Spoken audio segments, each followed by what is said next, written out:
So we can, kind of, use that term really, I'm using that term really, really broadly. And we're going to also have some time to experience the two AI standards coaches, one for ELA and one for science, as an instructional thinking partner. So I want to show you how that works and what tools and resources we have for that, and kind of branch out into how it supports the different roles we have in schools, and then end up with how you can take that information that we have built here at Digital Learning and School Connectivity and further customize it for your own PSU. So a lot to cover in the next 55 minutes.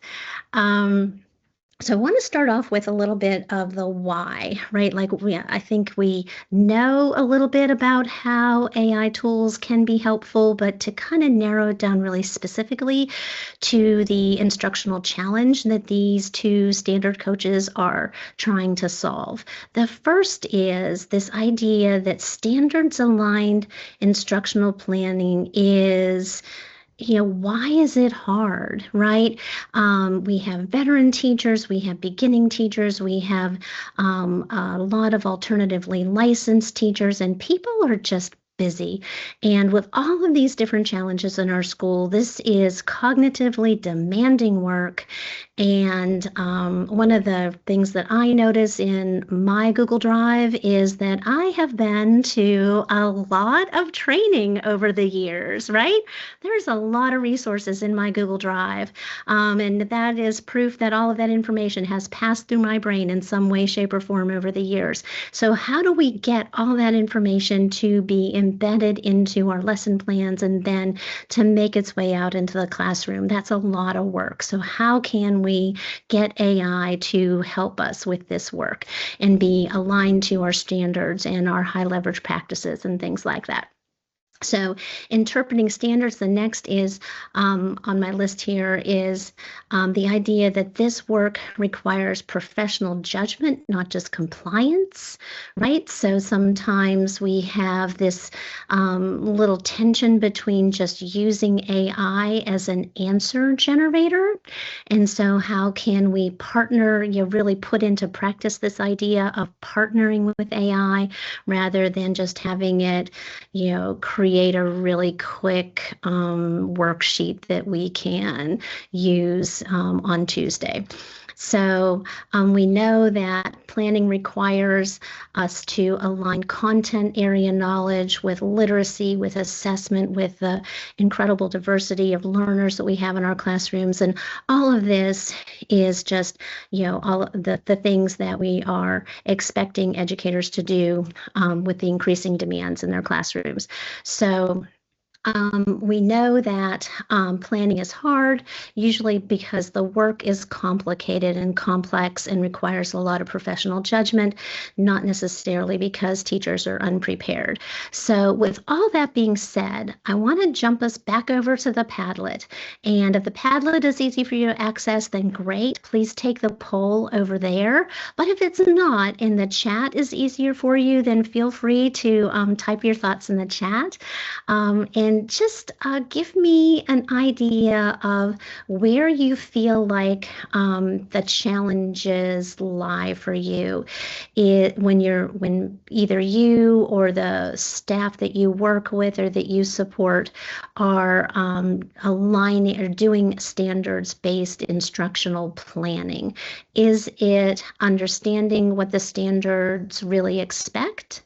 Is it translating the standards into learning targets, choosing appropriate texts in the case of ELA, or aligning their science instruction with phenomena-based learning, which is the new focus for our science standards? So I'm kind of, focused on ELA and standard and science because those are the two standards coaches that we're talking about here today. Is it designing literacy-rich tasks, or is it something else?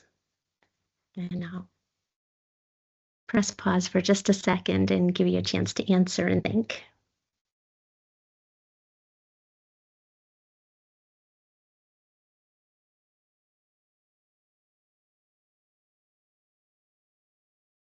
So in the chat, Loretta says standards into learning targets, definitely challenging. Takes time.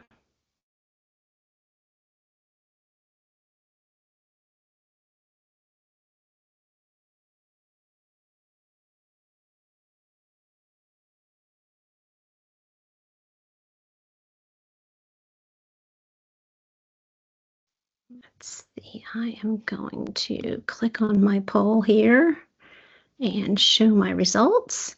So in the poll, we've got a pretty good distribution here of answers, but two kind of even favorites up here at the top.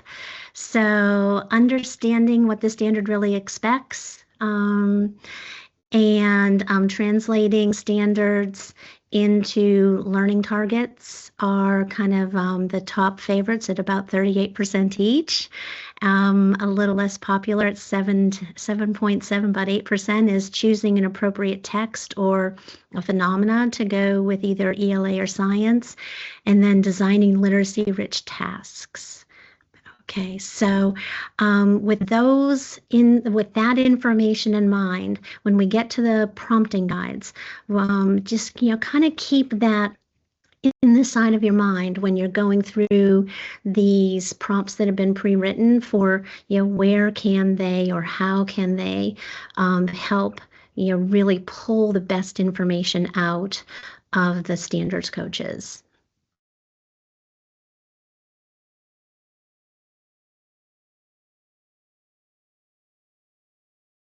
Okay, so what I appreciate about this is that these challenges are not just about the work or the difficulty of working with standards aligned instruction, but they're about really making sense of it on the teacher side so that it makes its way into classroom instruction. So when the slide says that today's tools are designed to support how educators think, it's trying to discuss the way that we are putting into action this idea of generative AI being a thought partner, being more than just an answer generator, and really bringing all of those instructional decisions that are internalized in what teachers are doing and really bringing it out to the surface, and so that it's better able to be organized and make its way into the classroom. So the custom GPTs that you're going to see in a few minutes are different from generic and AI in that they are purpose-built, right? And I first heard this term when we had our AI summit 3 years ago. We had Amanda Bickerstaff come speak from AI for Education, and I first heard the term in her talk with us about generative AI tools that were fit for purpose or purpose-built. And so in looking at these standards coaches and putting them together behind the scenes, this idea of them being different from using and even prompting, writing a well-written prompt for a generic AI, in that we have designed them behind the scenes to be specifically for North Carolina educators. They have built-in guardrails, and they support instructional intentions for North Carolina. So how do we do that? They're trained on North Carolina standards and curated North Carolina resources from the external implementation guide from the Office of Teaching and Learning. That's a mouthful. And so the links are in that companion document down at the bottom under resources. They're designed for instructional fidelity, right? So when you go through and you prompt it, it's going to pull information out from the academic discourse playbook, because it's instructed to go specifically to that resource and to not go out to its large language model and pull other things in. So it has instructions behind the scenes. So the idea is that it's built to support the professional judgment of the educator. It always comes back and checks in, and it supports the professional information and judgment of the teacher that it's working with. So one of the first design principles is that it's designed to think like an educator, and specifically a North Carolina educator, right? So the ELA model reflects our literacy disciplines, so integrated literacy. The science AI standards coach reflects sense making and the science and engineering practices and the cross-cutting concepts and the disciplinary core ideas and the move towards phenomena-based learning. So all of that, which is our North Carolina focus, and the prompts mirror how educators plan, not how AI wants to chat with you. Now, it is ChatGPT, so it's always going to have a follow-up suggestion, but its suggestions are designed to mirror how we want educators to plan. The second design principle is this idea of roles and boundaries. So the model knows when to clarify standards. So we've tested it and asked it questions that are, clearly wrong, and it will come back and clarify. It'll come back and check to make sure that the standard that you're working with is the standard, is the correct standard. It offers scaffolds and exemplars.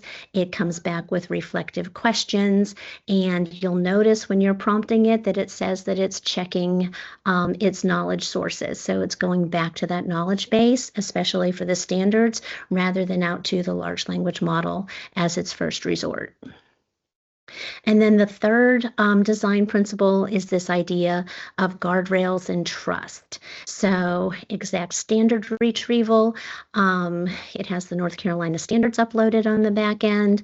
It includes guardrails to improve reliability in its back end instructions so that it's consistent, and we've tried to test it. And we have, after that testing, gone back in and made changes to try to improve its reliability. So between the two AI standards coaches, the ELA and the science coaches, there are some similarities, right?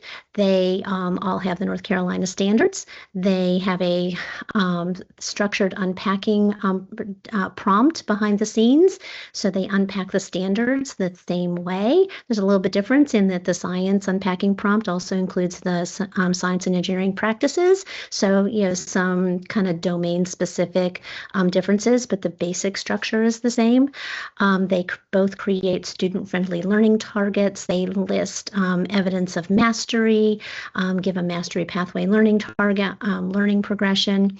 For the content area one, like the science AI standards coach, it pulls from the literacy instruction standards to integrate literacy within the content area, and it is also informed by universal design for learning to address diverse learners. But there are differences between the two of them as well. So obviously for the ELA standards coach at this time, it is pulling from the 2017 standards, the current standards. It is trained on discipline-specific literacy reasoning, so integrated literacy, right? And then specific Office of Teaching and Learning curated resources. And I'll share with you a list of that if you're interested in really seeing the exact things that are uploaded to the back end. So for the ELA standards coach, the things that it is designed to really address are this idea of inconsistent standards unpacking, right? We have resources on the external implementation guide where you can go and you can look at your standards unpacking. So, that's readily available. But again, sometimes it's, even though we have those things available to us, there's a little bit of friction there to go do it. It's difficult to get out there. It takes another step.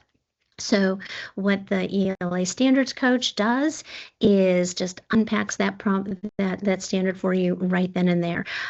Sometimes there's misalignment between the text complexity and grade level expectations, so it helps align those two things.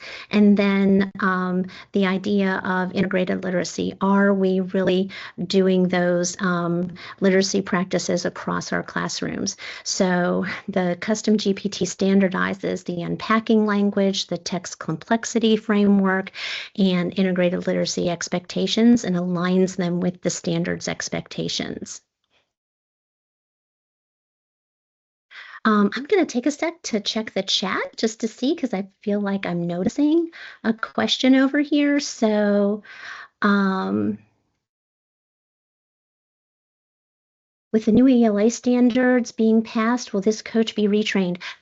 Great question. So I'm going to say sort of yes-ish. I feel like the plans for the new version of this haven't really been decided specifically right now, but this one will stay in place and a new version will be created for the new implementation. Right. Rather than replacing this one, just creating a 2.0 and retiring this one when the time's appropriate. So for the science standards coach, again, similarly, it's designed to think like a North Carolina science teacher. It has the 2023 science standards. It specifically references the SEPs, the cross-cutting concepts, and the disciplinary core ideas. So that's kind of foundational information to the science coach. And then its training is designed to support phenomena-based learning, to support inquiry and argumentation using claim evidence reasoning, to integrate literacy within science by specifically referring over to the lists and then also some other specific resources that were shared from the Office of Teaching and Learning, and then pulling in high-impact strategies from the Academic Discourse Playbook. So this whole thing is designed to help with this shift in science instruction without making it such an overwhelming situation, shifting from sort of rote memorization of information and facts towards sense making, towards phenomena-based instruction, helping with coherence across grade bands, making it okay and understandable to teach your fourth grade standards and get those done and leave it to fifth grade to teach their fifth grade standards. I'm not picking on fourth or fifth grade for any particular reason, but just saying that, that vertical progression, it makes it easy to see and very obvious. And then really importantly, to see how easy it is to embed literacy within the content area and not treat it as an add-on, but integral to the discipline. And I know as science teachers, being a former middle school science teacher, I used to say things about being able to communicate your ideas in science. And so this makes it really, really apparent how to do that. So I'm about to pause here and jump over into the chat and the Padlet in just a second. So I want to give you guys a chance to think about this from your perspective of your role in your district as a teacher or a coach or an instructional leader or principal. We have IT, all the different roles that we have in our buildings. Is how can these AI standards coaches support the staff that you work with? Some ideas here are, obviously helping teachers with refining their lessons and clarifying learning targets, coaching conversations and creating shared language, leaders with helping with that coherence across their building and then across the district. So those are just a few ideas that I came up with. But I'd like to kind of press pause on me talking and give you guys a chance to share a little bit.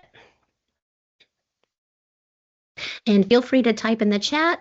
We're kind of a small group today. If you feel comfortable unmuting and just talking, that would be awesome. But then also in the Padlet.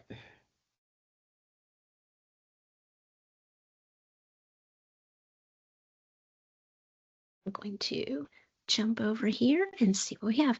And so we have column 3, share your thoughts here.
So there's a note in the chat from Dana. Will these tools help teachers determine what activities they can use when looking up standards mastery and what to do with groups of students who don't show proficiency? The AI standards coaches I can definitely see how teachers can use these for that.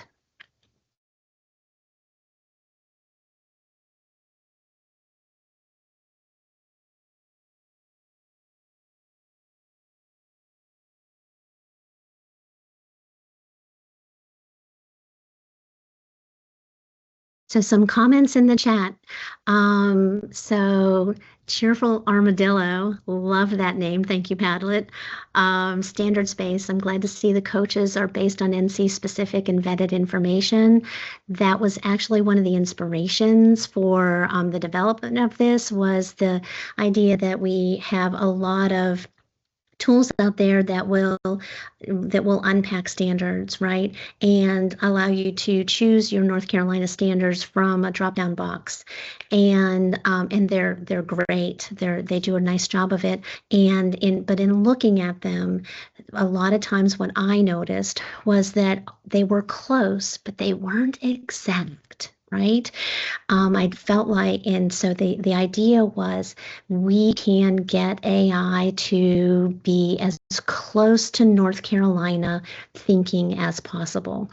We have the ability to do that. So how can we work with all of these resources that we have in our external implementation guide, in that VIC that the Office of Teaching and Learning has put together, integrate literacy across the content areas, integrate the digital learning standards. So, because we know we are teaching all of these things at the same time. So how can we be intentional about it and do more than one thing at a time? Because we know that that's occurring. So how can we kind of streamline this? And it reminded me of one of those things they say in leadership courses where you get all of your oars rowing in the same direction, right? So that we can just kind of, take advantage of that efficiency.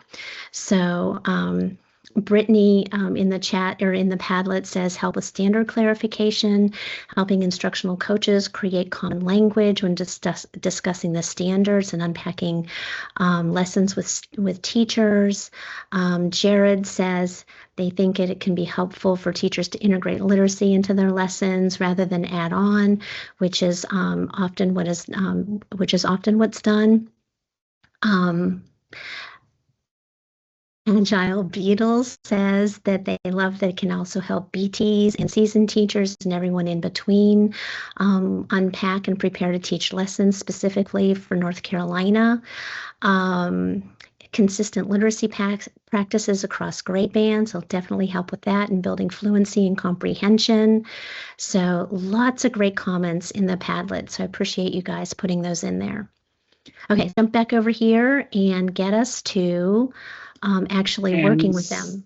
Yes, ma'am. Stacy, yes, while you're doing that, Carrie added a interesting connection in the chat that I thought you may want to see, that it's a hyped up, it sounds like it's a hyped up version of Notebook LM.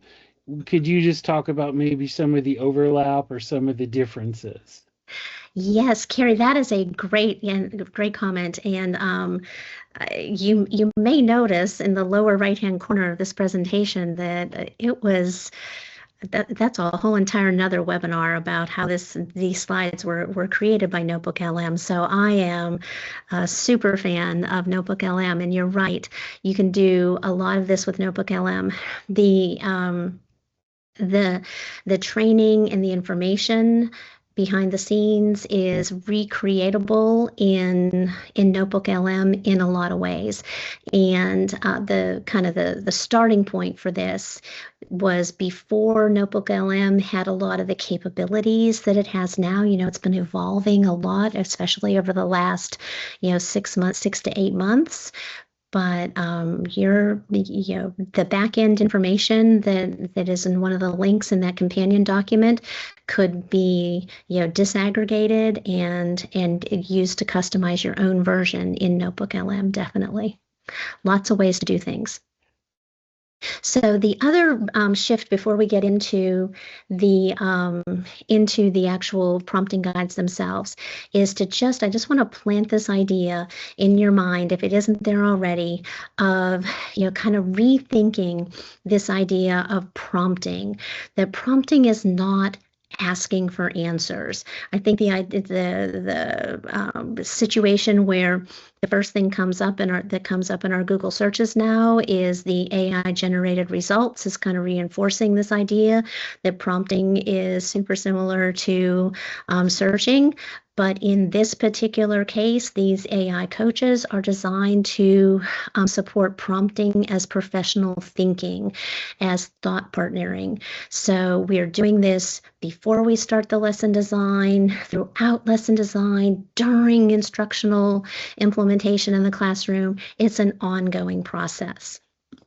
So if you're on the slide deck, you can click on these two little icons, but if you're in the companion document, then choose either the ELA prompting guide or the science prompting guide, or you can flip back and forth, either way, because we're gonna start seeing how they actually work. So I'm going to start with ELA. So I'm going to jump over here to that one. And they're both formatted the same. So, and if you want to go ahead and make a copy of it, and there's the main document and the notes page, but I would keep the actual live version as well, because we do make revisions every once in a while, and so you'd have the updated version as well. So at the top of the screen, you can see that there's access to the standards coach itself.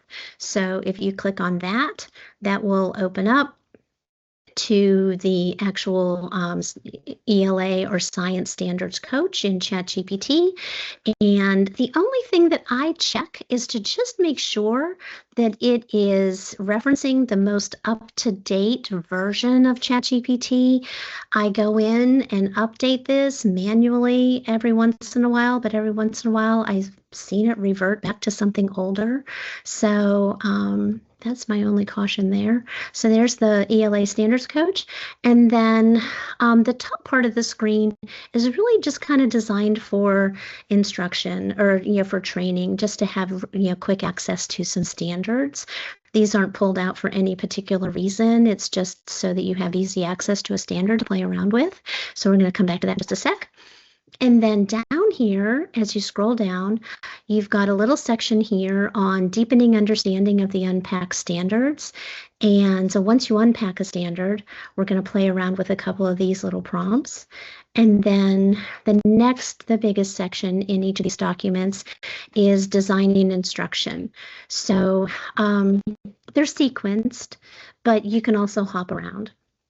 So talks about digging into the strands and the grade levels and the digital learning standards that are associated or would be naturally integrated into the standard that you're working with.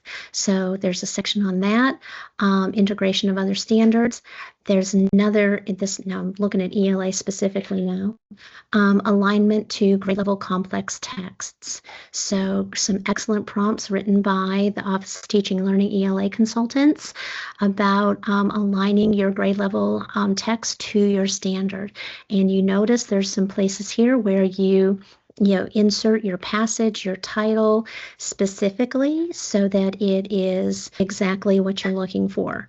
I love this prompt right here because a lot of times we use AI, or I've seen AI used to lower the reading level of the text that's being used in the classroom, instead of taking a grade level text and providing the scaffolds. And it's not because we can't provide the scaffolds. It's because, again, that cognitive demand to do that takes a lot of time. We've all been to PD. You've got a Google Drive full of great slide decks on how to do that. So how do we get AI to do that for us. And so get it out there so we can spend time actually getting it implemented into the classroom. So there's a section on that. And then designing literacy-rich learning tasks. And then there's some considerations down here at the bottom just to remember. So both prompting guides are designed the same way. The ELA one and then also the science one. If you're over here in that one, it's organized similarly, but just refers over to SEPs, the designing instructions section, helps you go through the standards and the strands, and then it digs into phenomena-based learning. So before I move on, are there any questions about that before we just do some things? Stacy, you did have a question from Adrian about how custom GPTs compare to GEMS. If you could help bridge and translate that I think it would be appreciated. Great. Thank you for asking that, Adrian. So the reason I started with ChatGPT is that we had access to it here in digital learning, and I was able to get started that way. The GEMS version is coming soon. Hate to use that phrase, but there you go. And I've tested like mini versions of this behind the scenes, and they compare, especially now, very favorably. The main difference for some of our content areas is the limitation with a GEM is the number of files you can upload to it behind the scenes. A custom GPT allows you to have 20 and a GEM is 10. And with our science standards, initially they were all individual PDFs, and so you could run out of space, but we're also kind of addressing that with some machine readable versions of the standards, which will help with a lot of things, but not least of which is freeing up some file space. So we can make a GEMS version of it too. And I know that'll help with accessibility in a lot of districts and a lot of PSUs. Okay, so the first thing I would prompt you to do is to, I've got this little slide here about thinking about before instruction and kind of the reasoning behind the way the prompting guides are set up is this, idea that every teacher comes to their AI tool with different instructional goals. Do you need to unpack your standards? Do you need to really understand what students need to know and be able to do? Are you looking for the connections across your standards and strands? Do you need to, the kids have said that they already did simple machines, and so they know everything about that. And you're thinking, well, this is so, what are the differences in that vertical alignment? Do you really need to know the cognitive demand and the level of rigor? So, what are your instructional goals, right? So that document, the prompting guides are organized to, help really pull out some of these questions that teachers are thinking about when they're designing their instruction, but a lot of times don't have time to really, dig into the details. So this is a little slide here to just notice that we are not really, printing out a worksheet yet or creating the lesson plan yet. We're really just kind of looking at and clarifying what those standards really mean. So in your ELA standards coach or your science coach, go ahead and take a standard out of the prompting guide. So like if you're using ELA, just copy a standard out of there and then jump over to the coach. And the first thing it's designed to do is to start with a standard, right? So if you paste that standard in there, you don't even have to tell it anything. You can just paste it in.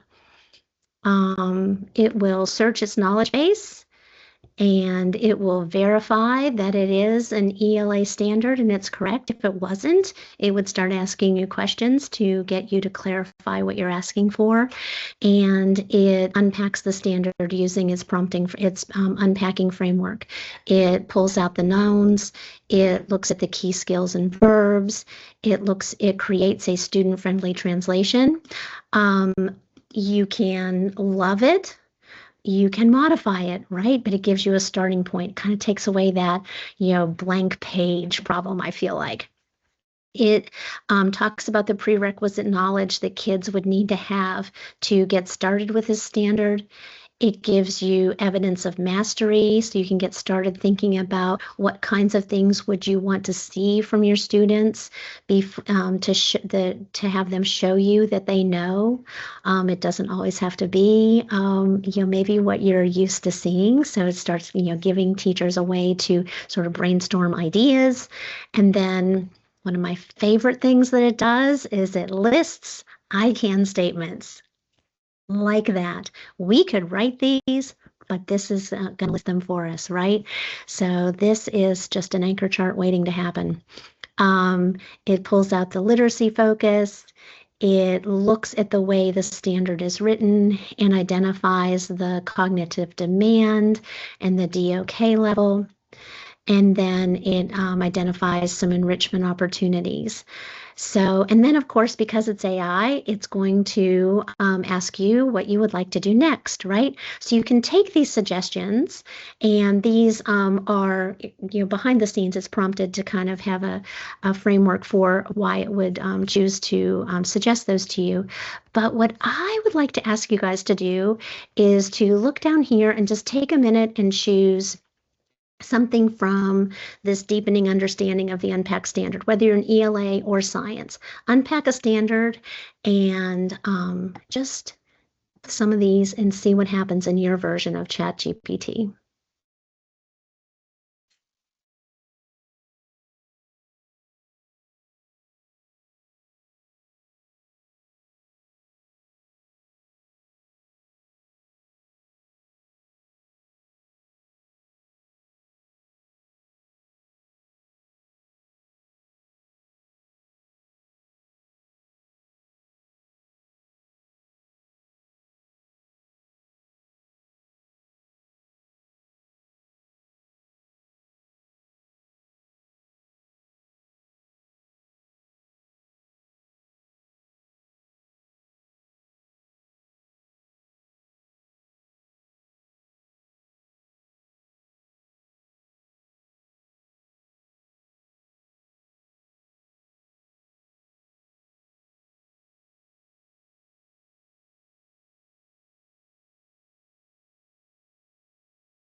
Okay, so that was my official wait time timer. So if you guys were doing that behind the scenes, hopefully your chat was cooperating with you and not being super laggy. I am going to do something similar along with you, right? So I chose RL, let's see, what did I pick up here? RL 6.3. And one of the things I think I would like to have it do would be to, let's see, I need to find the screen that has my ELA prompt on here, is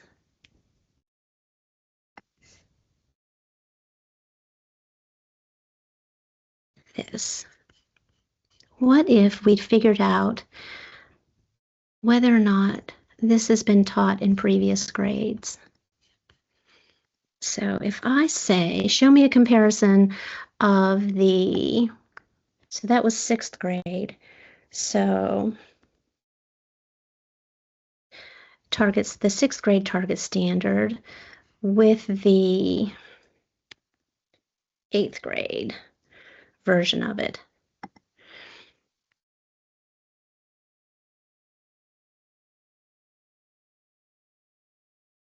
And what it will do is, since it has, and it's searching its knowledge base before it does it, is it will go through and find the target standard, it has its target standard, and it goes and finds the standard in the 8th grade version of it, where it says analyze, and shows how the skill progresses. It analyzes how it progresses, how the 6th grade version is versus the 8th grade version. It compares the cognitive demand of 6th grade versus 8th grade. So 6th grade for this standard is describe, 8th grade is analyze, so we can see how that changes. And then it shows how character development goes from 6th grade to 8th grade. And so it tells you, it pulls out everything. It gives you a side-by-side comparison of all of those different features. And of course, it asks you what you would like to do next. So what I have seen this being used for in real coaching situations is if a teacher has a text or a novel or something that they are thinking of doing in a particular grade level, and they feel like it's appropriate and it has a grade span that it could be read in, and maybe it was read in lower grades at one point and upper grades at another point, and they are thinking, well, how could these compare? So maybe in 6th grade they focused on that particular standard, but you can see if the teacher would have been doing focusing on describe and that DOK level. If they read that same novel in 8th grade, they would be at a completely different level for the same standard and the same text. Did anybody else find anything interesting while they were experimenting with their prompting?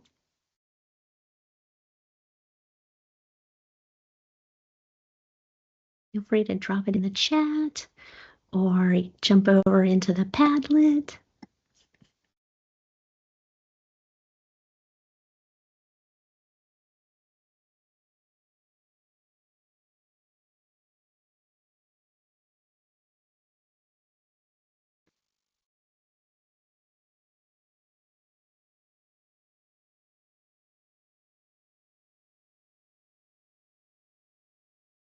Okay, so the next thing that I want to talk about real quick is this idea of what you can use these custom GPTs for during instruction. So you have created something, you've unpacked the standard, you can use them obviously to create your instructional resources, develop scaffolds for your classroom instruction, design tasks. If you're using the science GPT, you can create phenomena-based learning tasks. There's some specific prompts in there for transforming an existing warm-up into a phenomena-based warm-up, so you can start with your existing resources and not have to feel like you're starting from scratch with everything, and use the GPT to transform them and upgrade them to the new version, right? So the next thing that you can do, though, is while you're using your resources or in the middle of instruction, you can jump into your custom GPT and use it as a real-time coach, a real-time instructional monitor and adjuster.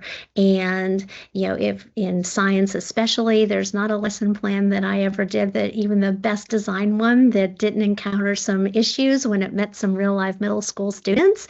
So you can put in misconceptions that kids might come up with. You can use it to evaluate the classroom situation for increasing student talk, creating question stems in real time in response to what's going in the classroom. So it can be used as a real-time during instruction assistant as well.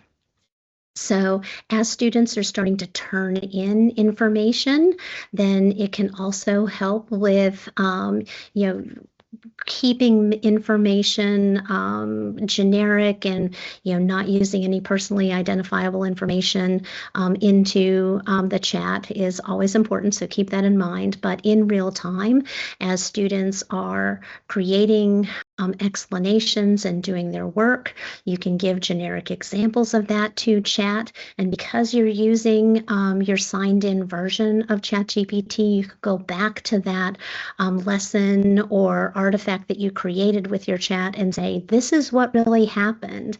Let's talk about that. What are better ways to do this? Or how can we adjust for these learners and those learners? So it becomes your real-time partner in instructional decision making. So, and then after instruction, very similarly, if you've got your materials turned in and you've got evidence of how successful the lesson was, then you can use your instance of chat to evaluate how it went and make improvements and changes in real time and make notes of it along the way. You can always go back to your instance of chat and keep it there, but I don't know, best practice is probably to copy all of that out and put it in your Google folder so that you can find it later. So we are getting to 4:24, so I want to make sure that we get to the end of this because I really want to share this with you.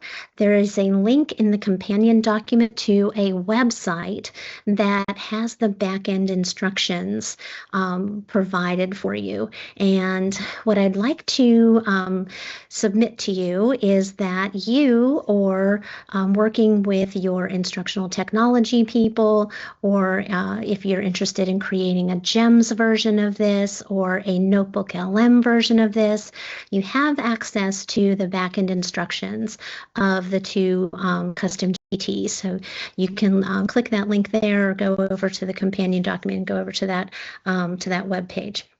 So what can be customized? You can take everything that it has in there now, and then in addition to that, add your local information, local texts and curriculum maps, pacing guides, instructional frameworks, so that it is not the custom GPT created by the state, but then is further customized for your specific PSU. And you have the language with the guardrails and the standards and the information from the Office of Teaching and Learning, and then your local information as well. So I'd like to also put this little, to sort of plant this little idea as well, is that these custom GPTs and this idea is not about AI adoption per se. It's about instruction. It's about instructional coherence and quality and being able to scale that across your PSU. And for coaches and teachers and principals, the key takeaways are that this helps ensure alignment to North Carolina standards. It helps literacy by increasing the engagement with literacy across the content areas. It helps build a shared language so that a lot of times it might be more acceptable coming from a more neutral source, and giving language for how that information is conveyed, and the professional learning by embedding growth into the planning process. As you're engaging with that AI and going through some of those prompt sequences, you find more information, it introduces terms, and can kind of send you down some avenues that may not have been accessible by just looking at all that information that is in our Google Drives. So prompting is not just getting answers, it is instructional design. So what we hope is that your next steps would be to use it for individual planning, right? Use it for PLCs to start conversations, and in coaching cycles to start talking about feedback. This is what we planned, and this is how it went, and let's have the other partner at the table be this AI custom GPT, and let's see what it says and have a conversation about that, right? It's not the authority. The human professionals are the authority, but it can be at the table to just prompt some conversation starters. And then similarly with district conversations, talking about alignment and coherence across buildings and across the district. Okay, so that takes me to 428. And I think that's all I have to say. So I appreciate you guys being here. I noticed that I did not put the link to make a copy of this, so I will definitely have to go ahead and do that. I'll put that link in the companion document, so if you need to make a copy of the presentation, you can. But we have a few minutes. I'd be glad